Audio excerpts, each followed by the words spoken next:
Então vamos à palavra de hoje. Vamos lá, estamos naquela série de pregação de Efésios, então abra aí a Bíblia, Efésios capítulo 2. Vamos ler aquele mesmo texto, do versículo 11 a 22. Eu vou ler. Portanto, lembrai-vos de que outrora vós, gentios na carne, chamados incircuncisão por aqueles que se intitulam circuncisos na carne, por mãos humanas, naquele tempo estáveis sem Cristo, separados da comunidade de Israel, estranhos às alianças da promessa, não tendo esperança e sem Deus no mundo. Mas agora em Cristo, vós que antes estáveis longe, o que aconteceu em Cristo? Não na lei, mas em Cristo, presta atenção. Fostes aproximados pelo sangue, olha lá, o sangue nos aproximou. Porque Ele é a nossa paz. Quem é a nossa paz? É Cristo, o qual de ambos fez um, e tendo derrubado a parede da separação que estava no meio, a inimizade, aboliu na sua carne a lei dos mandamentos na forma de ordenanças, para que dos dois criasse em si mesmo um novo homem, fazendo a paz, e reconciliasse ambos em um só corpo com Deus por intermédio da cruz, destruindo por ela a inimizade. E vindo, evangelizou paz a vós outros que estáveis longe, e paz também aos que estavam perto, porque por ele ambos temos acesso ao Pai, como que eu tenho acesso ao Pai, em um Espírito. Assim já não sois estrangeiros, peregrinos, mas cidadãos dos santos. O que você é, crente? Sois família de Deus, você é a família de Deus. Edificados sobre o fundamento dos apóstolos e profetas. O que os apóstolos e profetas do passado pregaram?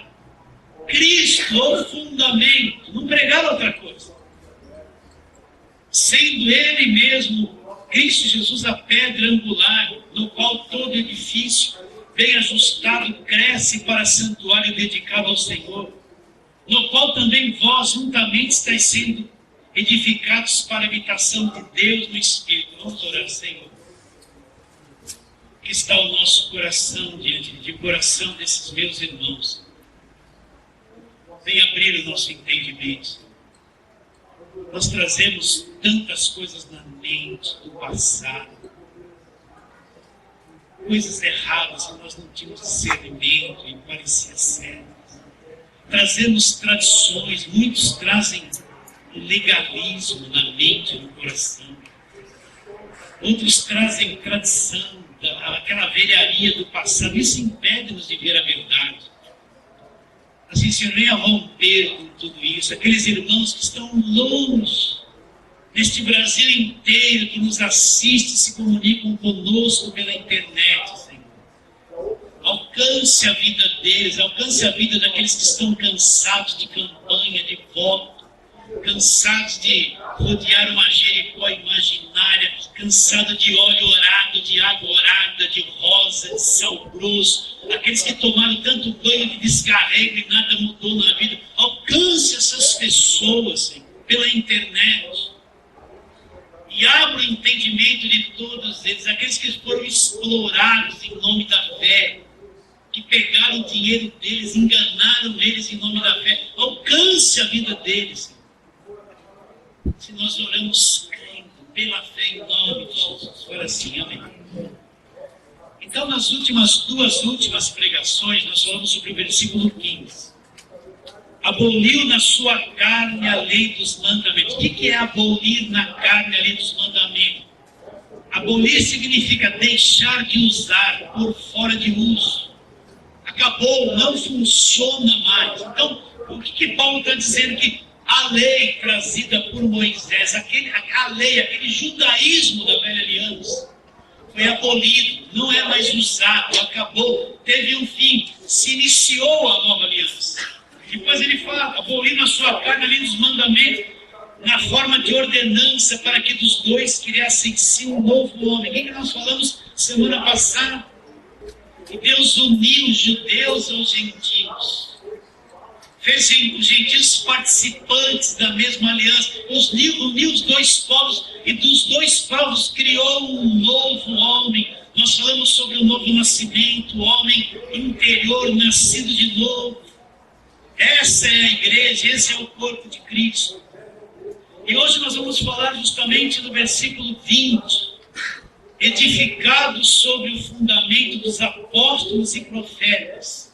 O que os apóstolos e profetas puseram como fundamento para a igreja crer?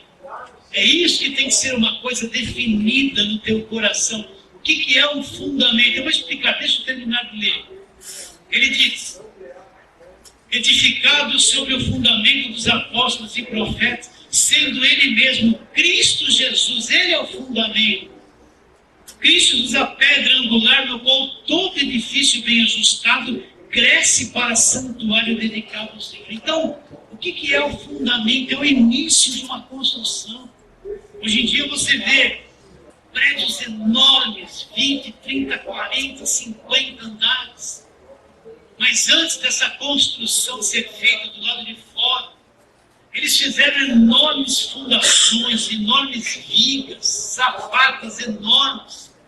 Puseram muito ferro ali dentro. De acordo com a parte de fora, os engenheiros calcularam o que precisaria. Primeiro eles estudaram o sol.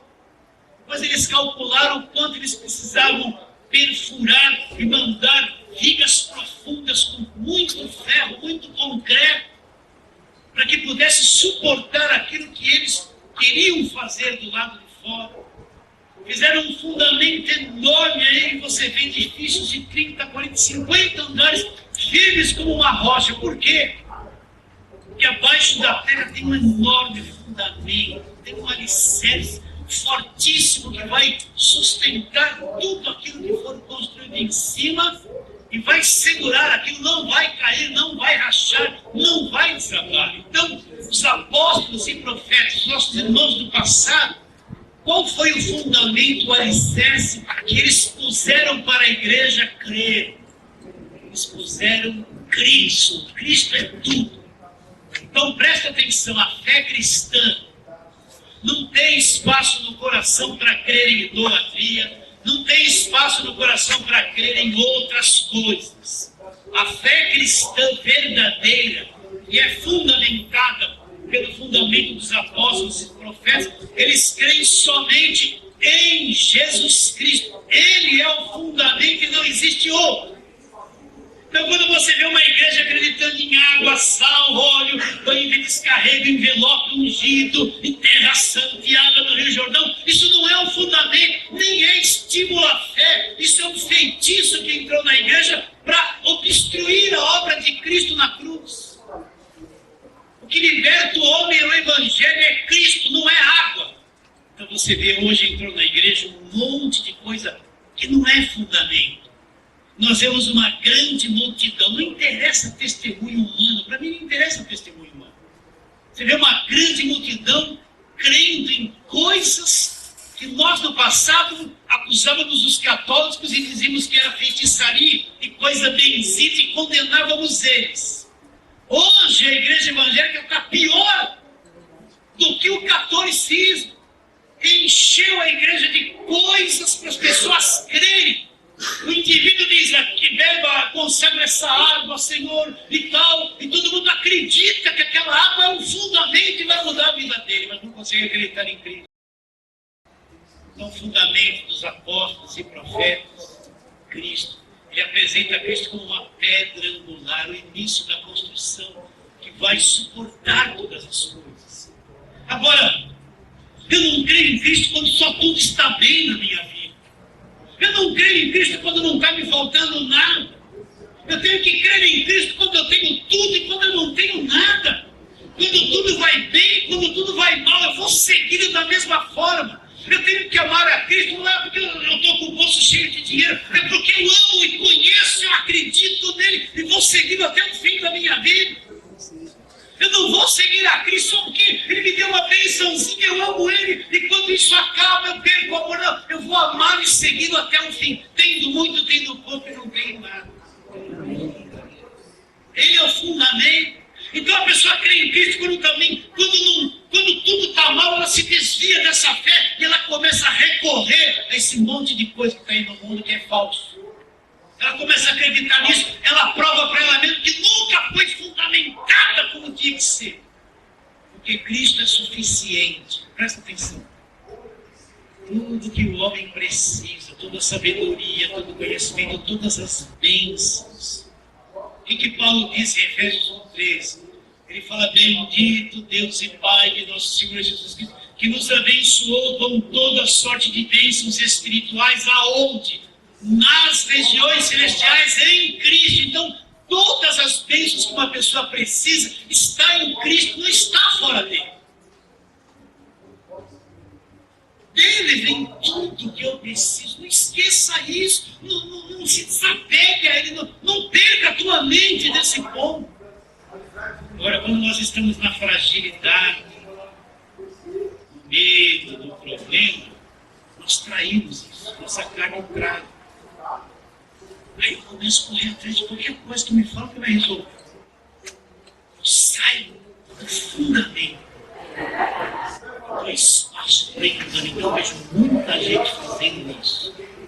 Na hora da aflição, ele não acredita que na casa dele ele pode falar com Jesus. E dali vem tudo. E ele ouviu o pastor Valdir: acredita só em Cristo, acredita só em Cristo. É isso que ele fala. Mas na hora da fragilidade, ele vai. Ele não confia que Jesus é o fundamento. Ele não confia. Não sei o que eu vou falar. Quando as emoções são tumultuadas e o problema vem, a luta vem, ele, só Cristo. Aí ele vai ver um pastorzinho na televisão: meus irmãos, eu vou destruir aqui. Água benta, não é benta, benta é só negócio.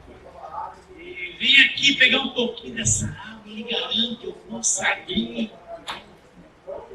Água do monte. E aquele que tiver fé vai levar uma porção, sim, eu lhe garanto. Aí vem aqui, como estava a tua vida? Estava assim, você bebeu água, bebeu, o que aconteceu? Eu ganhei uma bebida. Tudo isso é falso. E parabéns se você crê em Cristo, na aflição, na dor, na alegria. Eu quero que você entenda isso. Então, qual é o fundamento dos apóstolos e profetas? Jesus Cristo, a pedra, o início da construção. O início da construção. Ouça o que eu estou te dizendo. Então, vamos trabalhar na palavra de Deus. Vamos trabalhar Mateus, capítulo 16. Vamos trabalhar sobre isso. Versículo 13. Você já sabe isso bem. Indo Jesus para os lados da Cesareia de Filipe, perguntou aos seus discípulos: que diz o povo ser o Filho do Homem? Olha a visão que aquele povo tinha de Jesus. E eles responderam, uns diziam João Batista, outros Elias, outros Jeremias, ou alguns dos profetas. Ninguém estava vendo Jesus ali. Como Jesus poderia ser Jeremias? Como Jesus poderia ser João Batista se João Batista acabara de morrer? Mas vós, continuou ele, que dizeis que eu sou? Respondendo Simão Pedro, disse: tu és o Cristo, o Filho de Deus vivo. Olha a resposta de Jesus. Então Jesus lhe afirmou: bem-aventurado é Simão Barjonas, que é Pedro, porque não foi carne e sangue quem te revelaram, mas como Pedro soube que Jesus era o Cristo. Mas meu Pai que está nos céus. Então Jesus disse para Pedro: Pedro, você é feliz. Bem-aventurado quer dizer feliz. Você conheceu isso que você está dizendo, não foi carne e sangue que te transmitiu isso, mas meu Pai que está nos céus te revelou. Abriu o entendimento e fez você compreender isso. Aquele povo todo não estava vendo Jesus, estava cego. Também eu te digo que tu és Pedro, sobre esta pedra edificarei a minha igreja, e as portas do inferno não prevalecerão contra ela. Que pedra é essa? Não é Pedro. A pedra é isso, Cristo, Filho de Deus. Então o que Jesus Cristo diz? A primeira vez que surgiu a palavra igreja na Bíblia está aqui. Se você procurar o Velho Testamento inteiro, não existe a palavra igreja. Tudo existe em torno do povo de Israel, é o judaísmo. Mas a primeira vez que surge a palavra igreja, surge aqui. onde Cristo disse: sobre esta pedra que é Cristo, eu vou construir a minha igreja. Então, repare bem, Cristo é o fundamento, é o que sustenta tudo. E a construção da igreja não está sobre nenhuma santa, nenhum santo, nenhum apóstolo, nada disso. A construção, Cristo disse: eu vou construir a minha igreja sobre esta pedra. O fundamento é Cristo. A igreja é construída sobre a rocha, que é Cristo. E as portas do inferno não vão prevalecer contra essa igreja construída no fundamento que é Cristo. Você entende? Nada prevalece contra aquele que está fundamentado em Cristo. Não vai prevalecer. Não vai prevalecer. Se levante quem for. Faça a macumba que fizer. Faça o que for. Não vai prevalecer, porque as portas do inferno não prevalecem contra a igreja que está construída sobre Cristo. Você entende isso? E no âmbito pessoal, meu irmão, nada prevalece sobre aquele que está e tem fundamento em Cristo. Agora, aquele que tem apóstolo, fala que tem cobertura de apóstolo. Quem é o apóstolo para dar cobertura para o ser humano? Ele é um pecador comum como nós. O nosso apóstolo, conforme está em Hebreus, é Jesus Cristo. Ele é a verdadeira cobertura. Que homem humano vai te dar cobertura? Que cobertura eu posso lhe dar, meus irmãos? Nós estamos debaixo de uma cobertura. Jesus Cristo é só isso. Agora imagine uma pessoa que não está fundamentada em Cristo. Como ela vai prevalecer? Ela vai chegar para aquela rosa e vai gritar, vai chacoalhar, vai cair, está morta. Como vai prevalecer? Também tomar uma caixa d'água de água. Como vai prevalecer? Não vai prevalecer. Vocês estão entendendo? O que eu quero dizer com isso? Isso está muito mal. Mas eu vou recorrer a Jesus Cristo. Eu não vou crer em outra coisa. Eu não vou deixar minhas emoções enganosas cair nesses apelos de televisão que vem aqui, que só aqui. Não vou. Se for preciso, eu vou me trancar um pouquinho no quarto, conversar com Jesus Cristo, declarar a minha fé nele, confiar nele, todo o fundamento não vai prevalecer. Não preciso de nenhum fogo. Não preciso de nenhum arrepio. Não precisa de grito de ninguém, não precisa de revelação de profetada nenhuma. Estou na minha fé, eu sei em quem eu acredito, estou fundamentado nele e vou prevalecer. Agora precisa ter coragem. Ele é o fundamento. Vocês não estão entendendo isso, não? Isso foi passado pelos apóstolos e profetas. Paulo fundamentou a igreja nisso. Então Jesus Cristo disse: sobre esse fundamento, Cristo, eu vou edificar, construir a minha igreja. E as portas do inferno não vão prevalecer contra a igreja. Não vai prevalecer. Não tem medo de macumba, inveja, rigor. Isso é tudo besteira. O que está fundamentado não vai prevalecer contra você. Acredita nisso? Será que acredita mesmo? Mas e se de repente acontecer uma coisa na tua vida que destrua um monte de áreas na tua vida? Você vai continuar acreditando? Essa é a questão. A questão da fé não é só tudo está bem, legal. Ela é provada quando tudo está péssimo, está mal. Eu vou largar Jesus, eu vou ir atrás desses apelos religiosos, eu vou ficar firme nele. Lembra que eu fico sozinho? Se você descobriu isso, você vai entender que Paulo disse sobre a armadura de Deus. Depois de teres vencido tudo, permanecer inabalável. Vencer tudo, permanecer inabalável. A questão ali de Efésios, capítulo 5, 6, que fala da luta, não é a ênfase contra quem nós estamos lutando. Nós vamos chegar lá. Mas a ênfase é sobre a armadura de Deus e permanecer inabalável na sua fé.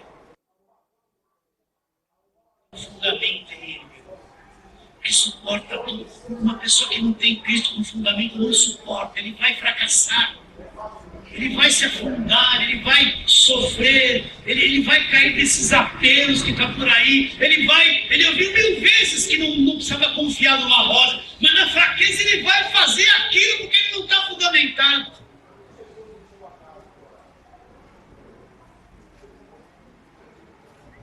Acredita nisso? Então vamos trabalhar. Atos capítulo 4. Vamos encontrar a pedra do fundamento aqui. Eles fizeram aquele coxo louco. Saiu saltando e pulando. Não saiu tudo torto assim. Coxo de nascença. Estava na porta do Templo Formosa.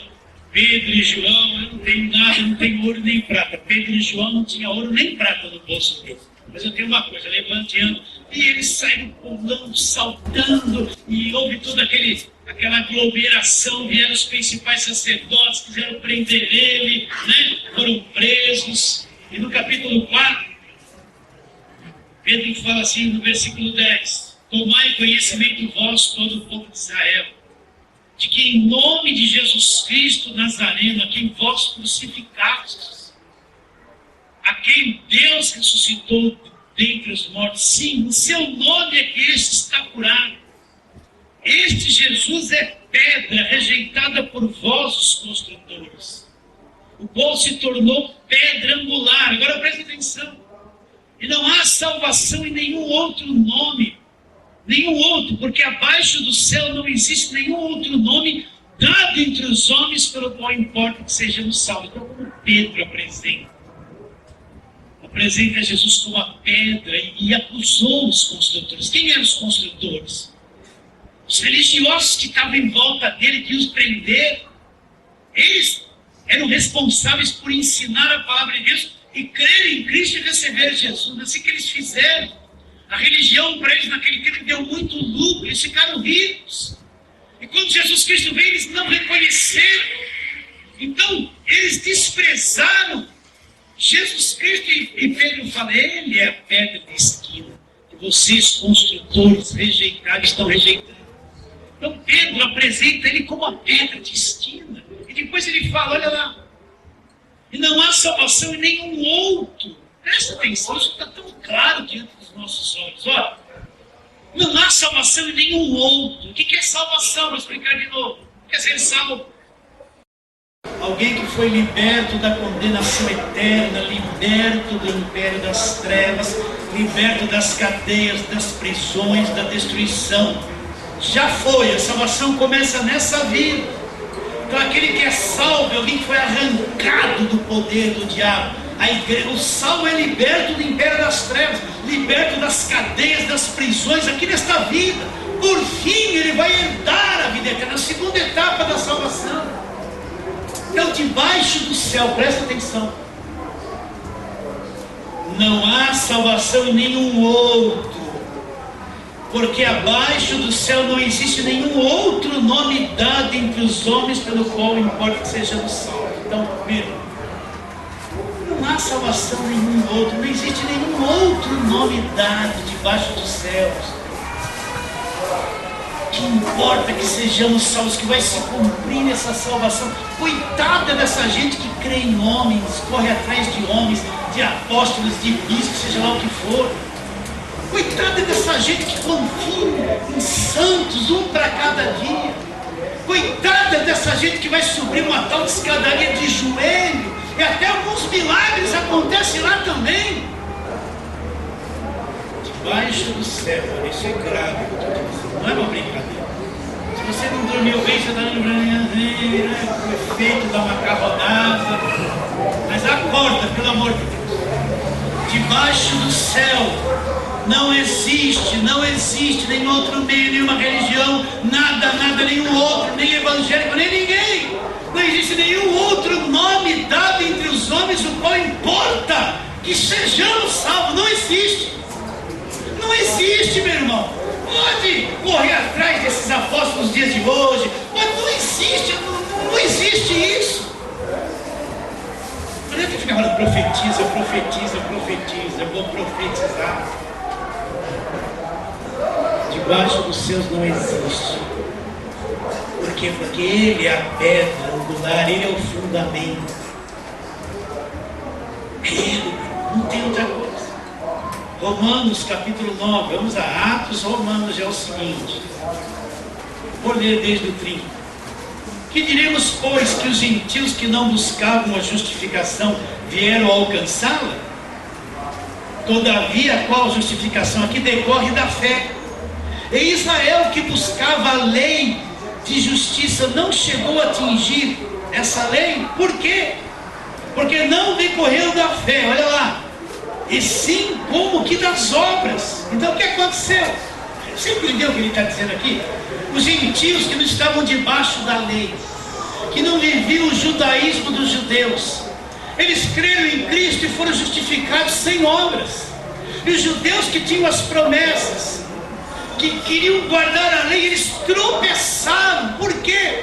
Porque eles não foram justificados? Porque a justificação não veio por obras, veio por fé. Então a lei não justificou ninguém. E quem está debaixo de lei nos dias de hoje não é justificado por obras. Vou ler de novo. Que diremos, pois, que os gentios que não buscavam justificação vieram alcançá-la? Olha como os gentios alcançaram a justificação. Todavia, que decorre da fé. E Israel, que buscava a lei de justiça, não chegou a atingir essa lei. Por quê?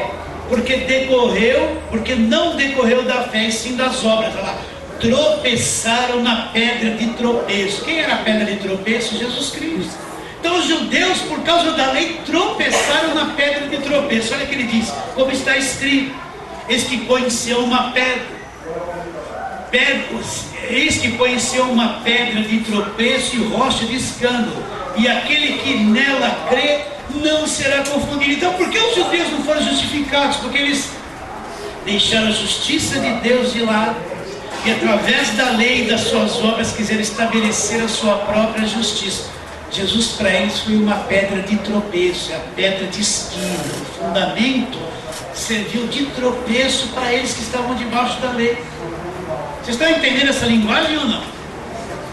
Então, todo jugo que quer impor em cima das pessoas, você tem que fazer isso, tem que fazer aquilo, tem que rodear a muralha, tem que fazer campanha, tem que fazer voto, você tem, enche as pessoas de atividades religiosas para tentar a justificação ser liberta. É por obra. Eles não confiam na cruz de Cristo, estão debaixo de lei, que nem no judaísmo, estão tentando na marra alcançar alguma coisa, e não entende que tudo que tem que ser alcançado, Jesus trouxe gratuitamente por nós. Nós precisamos acreditar, só crer no que Ele fez, mais nada. Eles tropeçaram na pedra de tropeço. Então Paulo aqui apresenta também Jesus como o quê? Uma pedra de tropeço. Olha que Pedro fala, 1 de Pedro 2, vamos lá para o finalzinho, ainda temos tempo, graças a Deus. 1 de Pedro 2, vamos ler desde o versículo 1, vários versículos. Despojando-vos, portanto, de toda maldade, de dolo, de hipocrisias, de invejas, de toda sorte de maledicências, desejai ardentemente, como crianças recém-nascidas, o genuíno leite espiritual, para que por ele vos seja dado o crescimento para a salvação. O que é o genuíno leite espiritual? A palavra limpa, o evangelho, uma coisa pura, sem misticismo. Se é que já tendes a experiência que o Senhor é,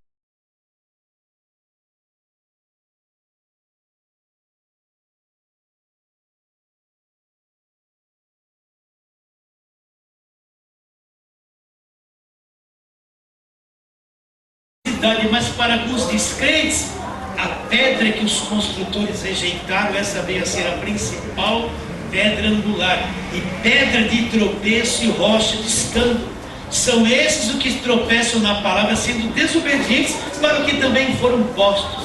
Então, como Pedro apresenta, ele fala que Cristo é a pedra de esquina para quem crê, mas para quem não crê vai se tornar um tropeço. Então eu fico vendo tanta gente tropeçando.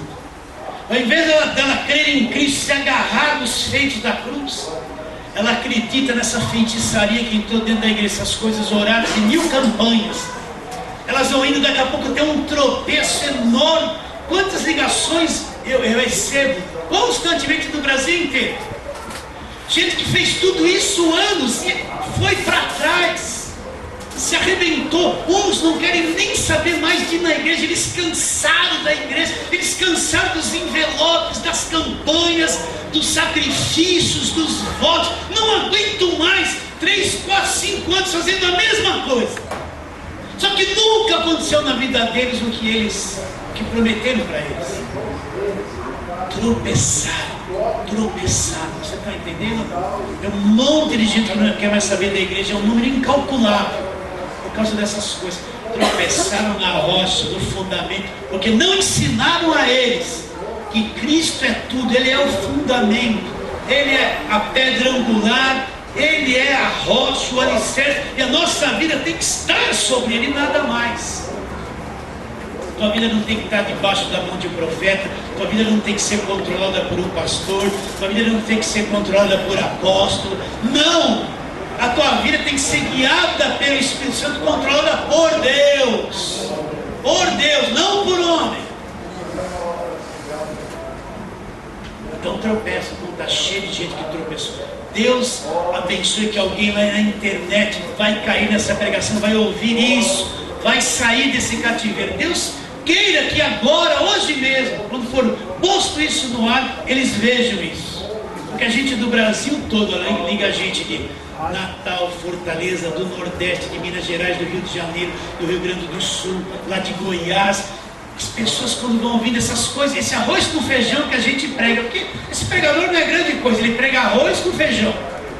Mas quando eles começam a ouvir isso, muitos ligam e falam assim: pastor, acendeu no meu coração uma coisa que eu nunca tinha entendido, eu estou vivo de novo. Uma senhora ligou para mim e falou: pastor, eu sou de 25 anos de igreja, eu cansei de tudo isso. Aí um dia eu estava procurando não sei o que, apareceu lá uma coisinha do senhor lá. Eu falei: mas o que é esse aí? Eu não vejo nada disso. Aí por acaso clicou lá e ela ouviu aquilo que queria ouvir. Depois ela me ligou: pastor, eu voltei a ler a Bíblia, pastor. Eu nem ler a Bíblia queria mais. Ficava enfurnado aqui no meu apartamento, eu e meu marido. Voltei a ler a Bíblia, parece que encontrei Jesus de novo. A partir desse momento comecei uma coisa, acendeu dentro de mim com essa palavra assim. Eu falei: isso é o Evangelho. Você acredita nisso?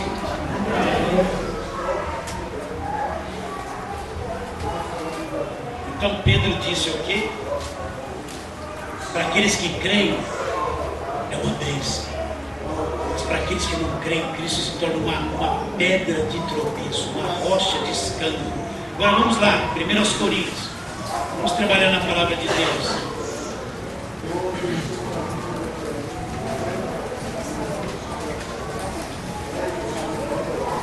Primeiros Coríntios 3:10. Segundo a graça de Deus que me foi dada, lancei o fundamento como prudente construtor, outro edifica sobre ele. Veja como edifica, porque ninguém pode lançar outro fundamento além do que foi posto. Qual é o fundamento posto pelos apóstolos e profetas lá do passado? O qual é Jesus Cristo. Contudo, se o que alguém edifica sobre o fundamento é ouro, prata, pedras preciosas, madeira, feno, palha, manifesta se tornará a obra de cada um, pois o dia demonstrará, pois está sendo revelada pelo fogo, qual seja a obra de cada um, o próprio fogo provará. Se permanecer a obra de alguém que sobre o fundamento edificou, ele vai receber o galardão. Se a obra de alguém se queimar, sofrerá ele o dano, mas esse mesmo será salvo todavia como que através do fogo. Então o que Paulo está dizendo? Que ele foi o prudente construtor, ele lançou o fundamento que não pode ser alterado. E qual é o fundamento? Jesus Cristo. Agora ele fala: veja como você vai construir sobre o fundamento. Porque ele fala ouro, madeira, ouro, pedras preciosas e prata, porque aí não é questão de valor de cada um, são materiais que quanto mais fogo, mais puro eles ficam, eles resistem ao fogo. Agora madeira, feno e palha são coisas que se queimam fácil com fogo. Então, se você construir a pessoa bem, com o Evangelho, com a verdade, pode vir o fogo que for, ela vai se tornar mais pura, mais firme e mais forte. Mas aquele que crê nessa parafernália de coisa que você vê, o primeiro fogo que vem queima tudo, destrói, ele toma um tombaço, afunda tudo, porque a madeira, feno e palha que puseram na vida dele. Agora manifesta se tornará a obra de cada um. Deixa o tempo passar. O tempo mostra se aquilo que foi construído na vida da pessoa foi verdadeiro ou foi falso. No começo a pessoa é crente nova, ela acredita em qualquer coisa. Ela vive de ilusão. O crente novo não sabe nada da palavra, ele acredita em tudo. Chegar um indivíduo com um palito de dente, sabe aqueles palitos de fósforo grande assim? Tem umas caixas maiores, né? Você chegar um cara com aquele, eu ungi esse palito de fósforo, chega na tua casa, arrisca, quando sair o fogo vai queimar o diabo lá. Ele vai pegar o palito de fósforo, vai acreditar, vai pegar o envelope, vai dar oferta e vai arriscar e achar que isso é verdade. Ele é crente novo acredita em qualquer coisa. Só o diabo que acredita. Não teve um aí que desenhou a mão dele assim no papel, fez o formato da mão, tiraram milhares de cópias, leva tudo isso aqui é ungido, é a mão do profeta, do apóstolo. Quando chega lá tem alguém doente com esse papel aqui, que vai estar bênção lá. Vai na mão do marido, quando ele estiver dormindo, ele não se converteu, põe esse papel, que é a mão na cabeça, que vai resolver o problema. E eles fazem isso, não fazem? Fazem isso. Aí o marido vai embora de casa, fala, essa mulher não era crente, era melhor. Agora virou crente, tá doido, eu acordei com papel na cara. Pega papel. Ligou com a médica feia. Aí era pastor, apóstolo, vem aqui, ele nem vai querer conversar. Eu levei aquela mão, conte a Deus, irmão. Eu levei aquela mão que o senhor desenhou no papel, que era para pôr na cabeça do marido que ele estava dormindo. O apóstolo vai pensar que é uma bênção. Aí quando eu pus, ele acordou e foi embora de carro. Ele falou assim, essa mulher não era crente, ela melhor, virou crente, ficou doida, acordei com um negócio aqui na cara.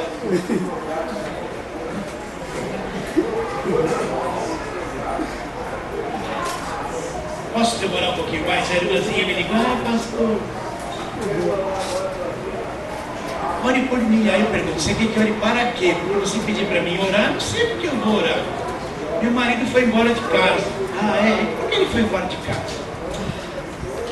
Ah, acho que ele é influenciado por um demônio e tal. Eu falei assim, quantas vezes você vai na igreja por semana? Eu vou segunda, terça, quarta, quinta e sexta. Seu marido não era crente? Não. Você chegou uma vez na sua casa e levantava a mão para o teu marido e falava assim, sai demônio? Ah, pastor, várias vezes, porque eles diziam que meu marido era endemoniado. Se eu chegava em casa para jantar, você estava lá como obreira da igreja, está direto, pastor. Agora meu marido me abandonou, foi embora de casa. Mas sabe por que ele foi embora de casa? Ele ficou escravo de tudo isso aí, não deu atenção, ele não era endemoniado. Como é que um marido que não é crente vai entender uma mulher que fica toda a noite enfiada na igreja, traz um monte de objeto, põe na casa, põe coisa na cabeça dele, põe um tal de saurado na comida e fica doida, gente? Vocês estão entendendo ou não? Não é o diabo. Às vezes, eu vou dizer uma coisa, até a igreja atrapalha a vida de muita gente e não tem quem de vir. Você entende o que eu estou dizendo ou não? Vamos em frente. Você vai para a internet, depois alguém liga lá, pastor, o senhor está com nada, fica me xingando, me xinga, nem aí, né? Mas uma irmã, eu falei uma vez uma coisinha parecida com essa, e minha irmã deixou um recadinho lá na internet, pastor, se eu tivesse ouvido isso há 30 anos atrás, meu marido teria se convertido. Ela passou por isso, há 30 anos atrás, ela disse. Então o que Paulo diz? Como prudente construtor, ele lançou o fundamento. Agora o que eu vou pôr? Por isso é muita responsabilidade cuidar das pessoas. Você pensa que pastor é ser artista? Tem que ficar assim, né? Se esticar, aquela coisa toda, isso para impressionar o povo. Pelo amor de Deus, construir uma vida de fé no coração da pessoa é coisa delicada. O pastor tem poder de falar coisa para destruir a vida de alguém ou para libertá-la. para manipulá-lo, falar a verdade e perdê-la. Então, igreja é um trabalho terrível que você tem que cuidadosamente explicar a palavra, explicar até a pessoa crescer, viver pela sua própria fé, ser edificada, amadurecer, romper, entender a verdade com cuidado para não destruir a vida de ninguém.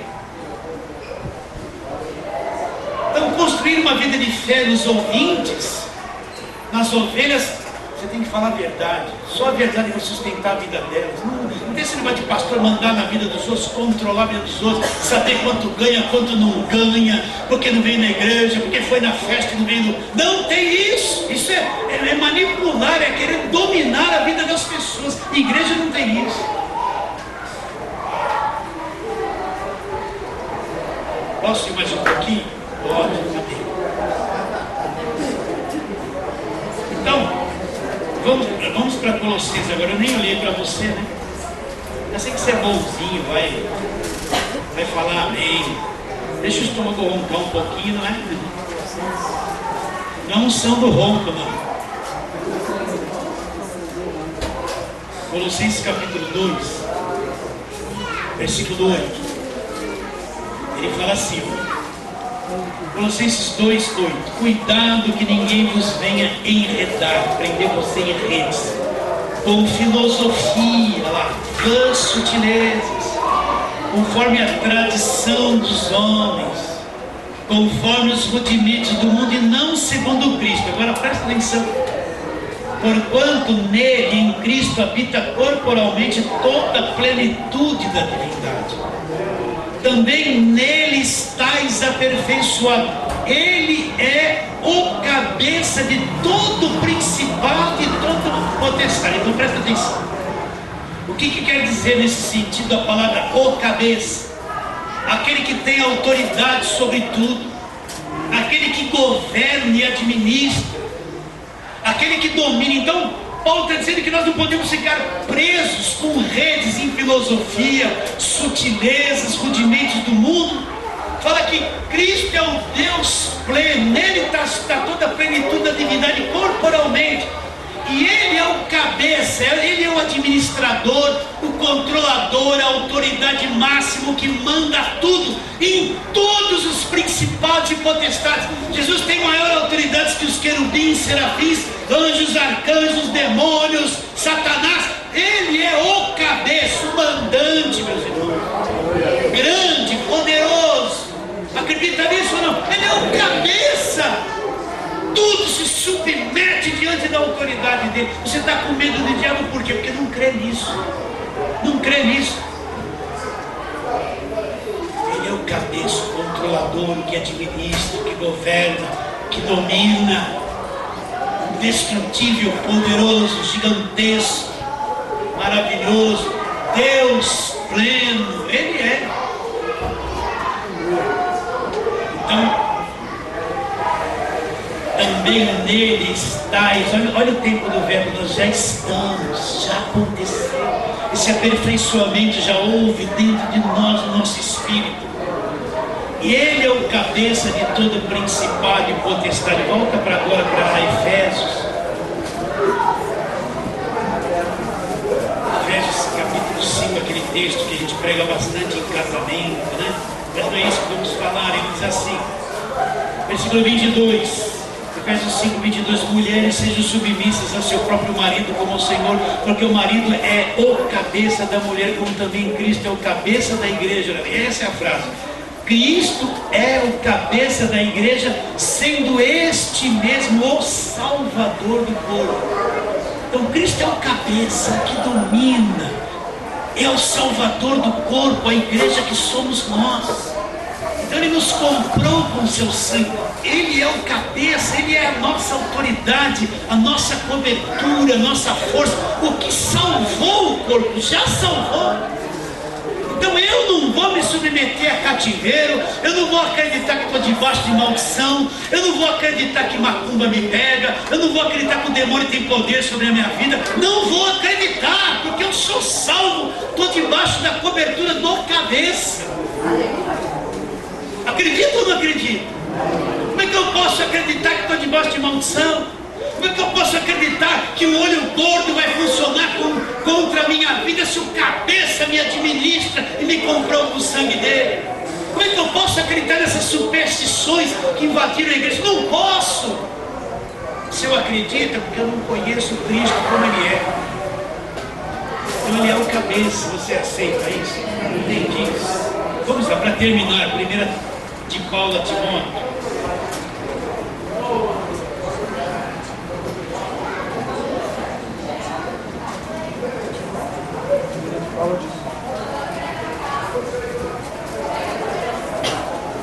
Número 2. Vamos ler desde o versículo 1, mas a tônica é o versículo 5. Mas diz assim, presta atenção: antes de tudo te exorto que se usa a prática de súplicas, orações, intercessões, ações de graça em favor de todos os homens. Olha como nós devemos orar pelas nossas autoridades, em favor dos reis e de todos os que se acham investidos de autoridade, para que vivamos vida tranquila e mansa com toda piedade. Então, ore pela Dilma, ore pelos ministros, ore pelos governadores, pelos prefeitos, pelos policiais, delegados. Ore. Está aqui dizendo que nós temos que fazer isso. Não interessa se eles se corromperam ou não, eles vão ter que dar conta a Deus, e muitos vão dar conta aqui na terra. Mas orem por eles, orem. Toda quarta-feira a gente se reúne aqui para orar. E toda quarta-feira a gente apresenta as nossas autoridades, os policiais, para que eles sejam libertos dos bandidos, desses assassinatos, essas balas, essas coisas todas, né? Oramos pelos mananciais de água, que venha a chuva pelo Brasil, para que chova no Brasil de ponta a ponta. Você nunca veio orar de quarta-feira? Primeiro a gente faz aquela limpeza aqui na igreja, a gente põe shorts, chinelo, camiseta assim, lava, esfrega, soa bastante, né? Aí 8 horas nós estamos bem molhadinhos de suor.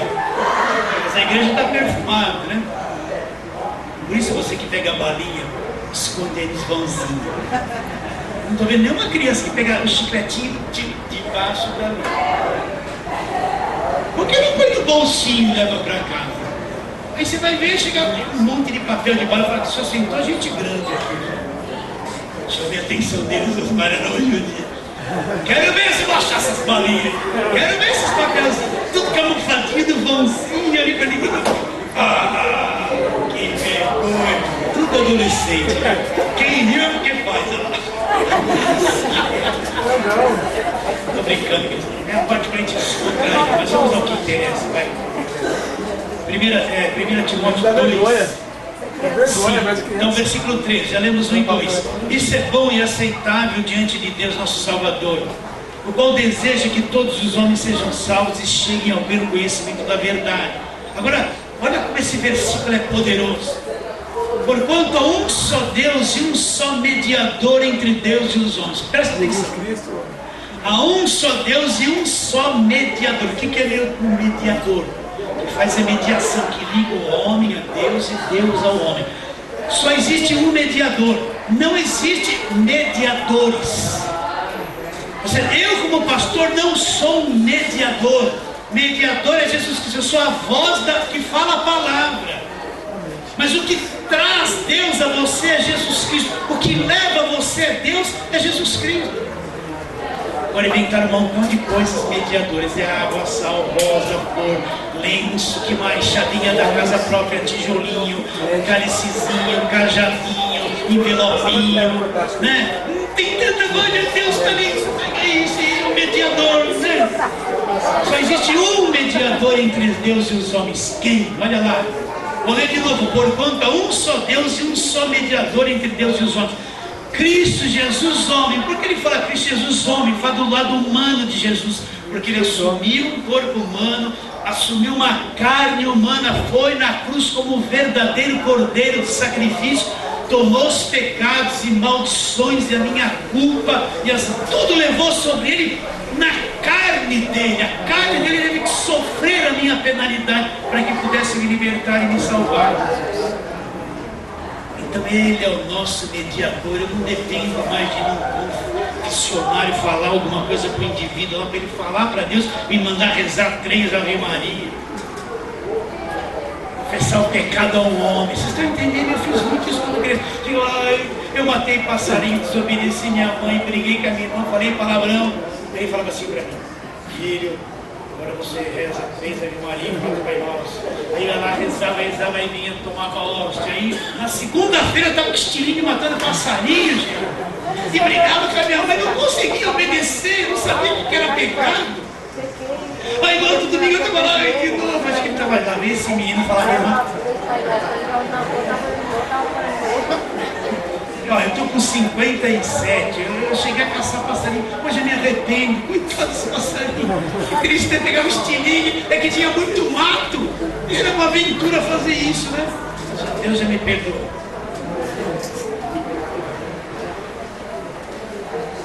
Você precisa confessar, olha, se você tem um problema sério na sua vida, então você procura alguém confiável.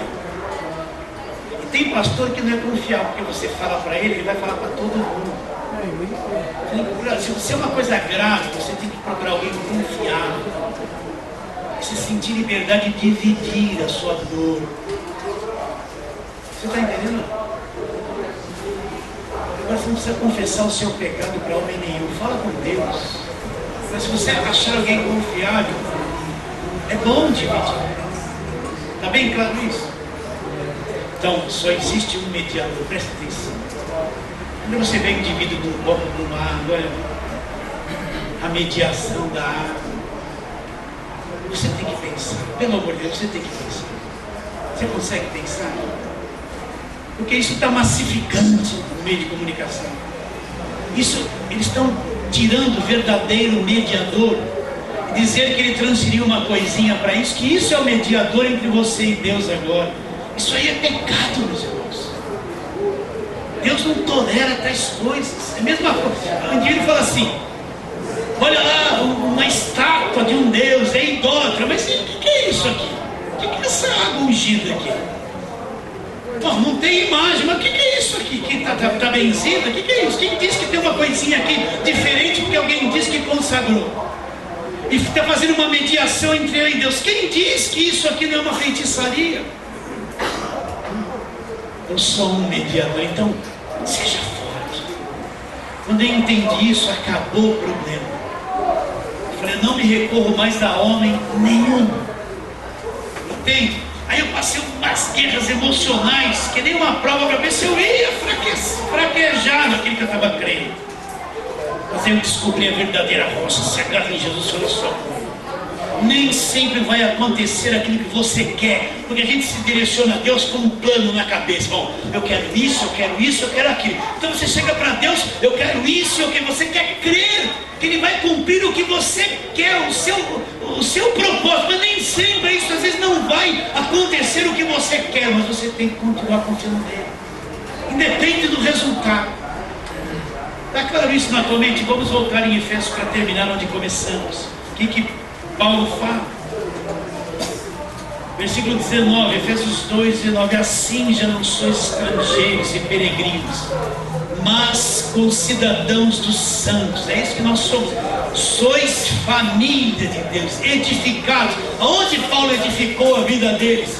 Edificados sobre o fundamento dos apóstolos e profetas, sendo Ele mesmo, Cristo Jesus, a pedra, o alicerce, o fundamento, a pedra angular, no qual todo edifício bem ajustado cresce para santuário dedicado ao Senhor, no qual também vós juntamente estáis sendo edificados para a habitação de Deus no Espírito. Então todos nós, presta atenção, igreja não é templo, igreja são pessoas.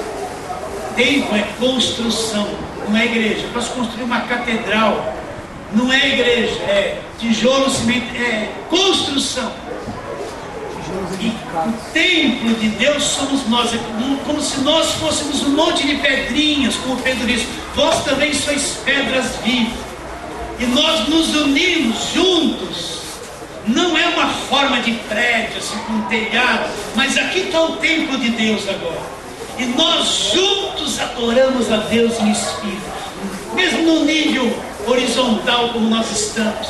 Então nós estamos sendo edificados para a adoração de Deus no Espírito. Nós juntos formamos um grande templo de adoração, entende isso? Por isso que não dá para ser crente só em casa. Eu tenho que vir à igreja, ter comunhão, adorar junto com os irmãos. Você vai ficar em casa, vou na igreja só de vez em quando. Também não é ficar de segunda a segunda na igreja, na igreja. Pelo menos isso, pelo menos uma vez por semana, me reunir com a igreja, adorarmos, porque faz parte estarmos juntos na casa de Deus. E não é só vir aqui para receber alguma coisa, é para crescer, para adorar a Deus, entender a verdade da palavra de Deus. Você aceita isso? Amém. Vou falar assim, amém.